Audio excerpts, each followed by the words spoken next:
మీసాల వాడు కాబట్టి సమాజానికి ద్రోహం చేసేవాళ్ళు కానీ దేశానికి ద్రోహం చేసేవాళ్ళు కానీ ఇతరుల నాశనం కోరుకునే వాళ్ళు కానీ వాళ్ళందరినీ సంహరించి దాని గుణపాఠం చెప్పేటువంటి వ్యక్తి దేవుడు ఆ వీరభద్ర స్వామి. లేకుంటే వాళ్ళని కూడా మార్చి వాళ్ళకు మంచి ఆలోచన కల్పించినటువంటి దేవుడు ఆ వీరభద్ర స్వామి. అందుకే వీరభద్ర స్వామి వారి దేవాలయం వచ్చినప్పుడు ఒక మంచి మనసుతో నిండు మనసుతో అందరి క్షేమం కోరి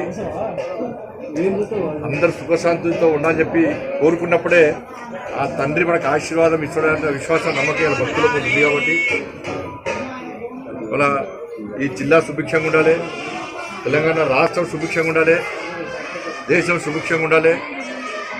ఎలాంటి చెడు లేకుండా ఎలాంటి శత్రుత్వం లేకుండా స్వార్థాన్ని వీడి ఓరికోరు కలిసిమెలిసి ఒక మంచి సమాజ నిర్మాణం కోసం, తద్వారా ఒక శక్తివంతమైనటువంటి భారతదేశ నిర్మాణం కోసం ఏదైతే నరేంద్ర మోడీ గారు ఒక సంకల్పం తీసుకున్నాడో 2047 వికసిత్ భారత్ లక్ష్యంగా తల్లి భారత మాతను విశ్వగురు స్థానంలో ప్రతిష్ఠించాలని చెప్పి అగ్రరాజ్యాల్లో భారతదేశాన్ని చేర్చాలని చెప్పి ఒక దృఢ సంకల్పంతో కష్టపడి పనిచేస్తున్నాడు. నరేంద్ర మోడీ గారికి శక్తిని సామర్థ్యాన్ని అందించాలని చెప్పి వారి ఆలోచన విషయంలో దేశ ప్రజలంతా ప్రతి భారతీయుడు వారికి అండగా ఉండి ఆ సంకల్పాన్ని కూడా తీసుకొని అభివృద్ధి చెందిన భారత్గా ఒక శక్తివంతమైన భారత్గా నెలకొల్పే విషయంలో అందరూ జాగృతమై అందరూ సహకరించాలని చెప్పి ఆ ఆశీర్వాదాన్ని ఆ స్వామి అందించాలని చెప్పి మనస్ఫూర్తిగా కోరుకుంటూ అందరు కూడా ఇవాళ కేవలము ఈ ప్రాంతానికి సంబంధించిన దేవుడే కాదు, దేవాలయం కాదు.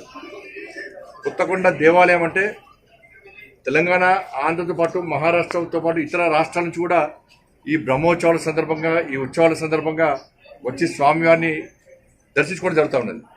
చాలామంది ఎదురుస్తూ ఉంటారు, ఎప్పుడు బ్రహ్మోత్సవాలు వస్తాయి, ఎప్పుడు వార్షికోత్సవాలు వస్తాయి, ఎప్పుడు ఉత్సవాలు జరుగుతాయి. స్వామివారు ఆ సమయంలో కొలువై ఉంటాడు. ఇక్కడ స్వామివారిని దర్శించుకోవాలని చెప్పి ఒక సెంటిమెంట్ ప్రజల్లో పాటు ఉంది. కాబట్టి వేలాది మంది భక్తులు వచ్చి స్వామివారిని దర్శించుకునే ప్రయత్నం చేస్తున్నారు. కాబట్టి నేను కూడా పార్లమెంట్ సభ్యునిగా గతంలో కూడా సహకరించే ప్రయత్నం చేసినా. మొన్న కూడా చిన్న చిన్న సమస్యలుంటే కూడా ఏర్పాట్ల విషయంలో నా వంతు సహకరించే ప్రయత్నం చేసినా. భవిష్యత్తులో కూడా లైటింగ్ కానీ బోరింగ్ కానీ సరే చిన్న మనం బాధ్యత కాబట్టి మనం చేస్తాం. భవిష్యత్తులో కూడా ఇంకా దేవాలయాన్ని అభివృద్ధి చేయడానికి తప్పకుండా నా వంతు ప్రయత్నం చేస్తాం. అందరికీ నమస్కారం. మరొక్కసారి అందరు కూడా ప్రజలందరూ కూడా మకర సంక్రాంతి, భోగి, కనుమ పండుగ శుభాకాంక్షలు. ప్రకృతితో ముడి ఉన్నటువంటి పండుగ సంక్రాంతి. ఇది పంటల పండుగనే కాబట్టి కాదు, ఈ సనాతన ధర్మము మన సంస్కృతి సంప్రదాయాలతో ఇనుముడి సంబంధాలు ఉన్నటువంటి పండుగ.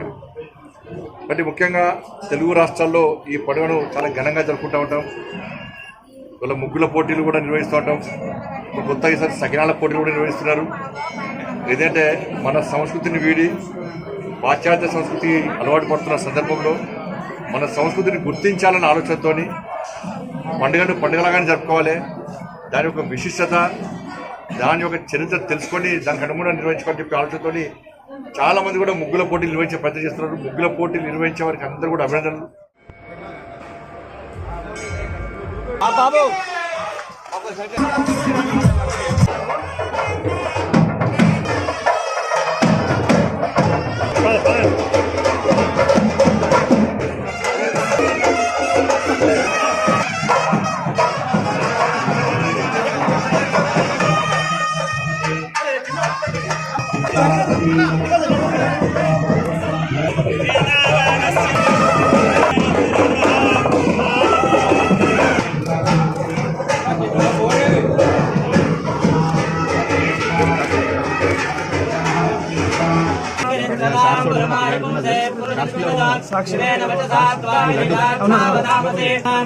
పాదాలు కడిగి నీళ్ళు కలకత్తుకోండి, కోరిక కోరుకోండి.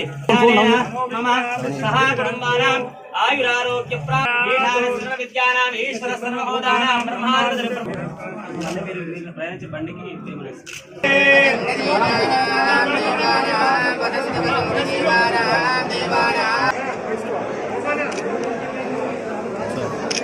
Gracias.